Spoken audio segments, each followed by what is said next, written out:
maldição ao sul. Pregaram o Evangelho em todos os lugares. Esse mesmo Jesus, arremataram sobre ele no horto do Getsemane, e ele nada fez, ainda que fosse Senhor de tudo, traído por um beijo, mas guardado na obediência pela promessa.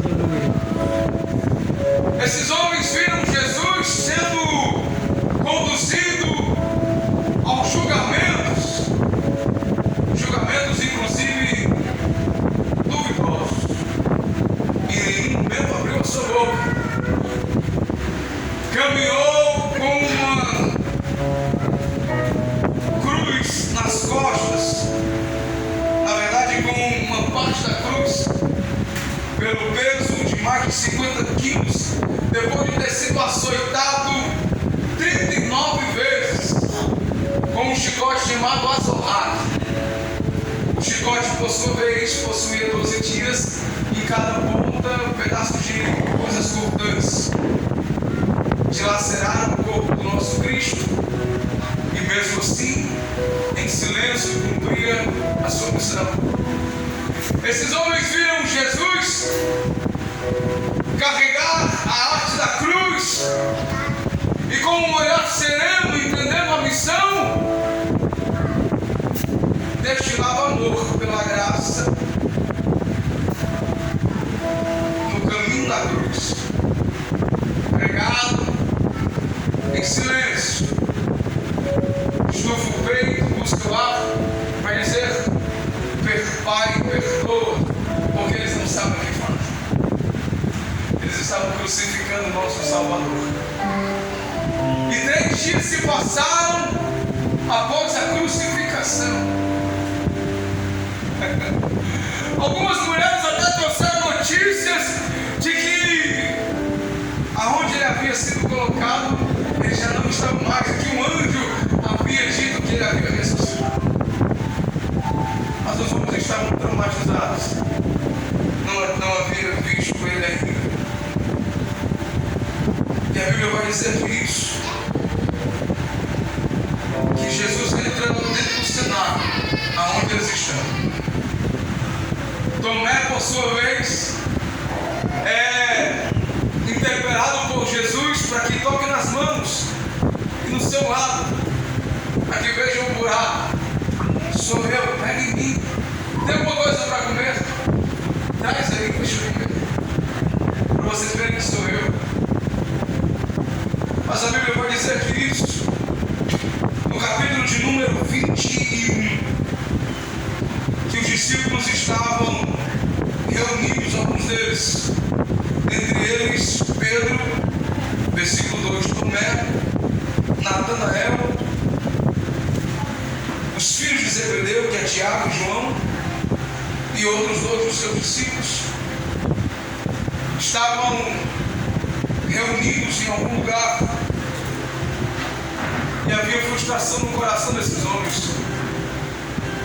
O que vai ser a partir de agora?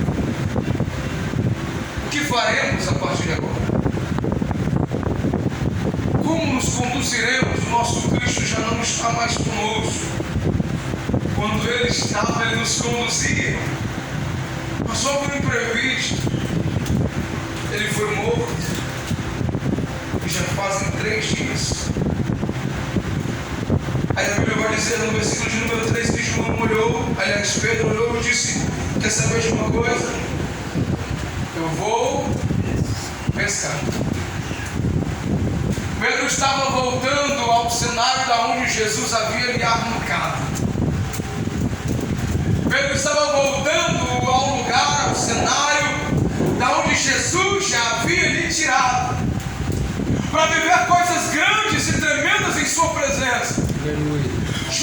Pedro volta exatamente ao lugar de muitas batalhas, de muitas lutas, de muitas frustrações,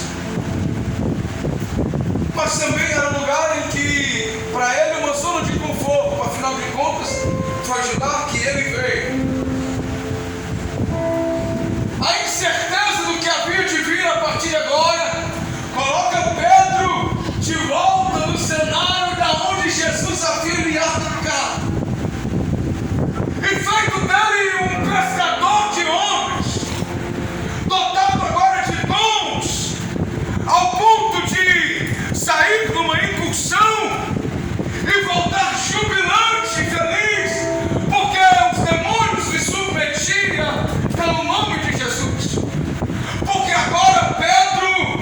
estendia a mão sobre os paralíticos e eles eram curados. Pedro havia ganhado de Jesus a autoridade e unção para colocar a mão sobre a vista dos cegos e declarar cura sobre eles. Aleluia. Mas agora Pedro, depois de toda essa experiência, joga tudo na conta da frustração e volta para um lugar onde Jesus já havia lhe tirado. Sabe o que é interessante, irmãos? É que quando Pedro diz, vou pescar, disseram-lhe os discípulos que estavam com ele, também nós vamos contigo.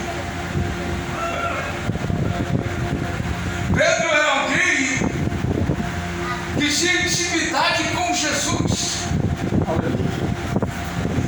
E por um momento em que Pedro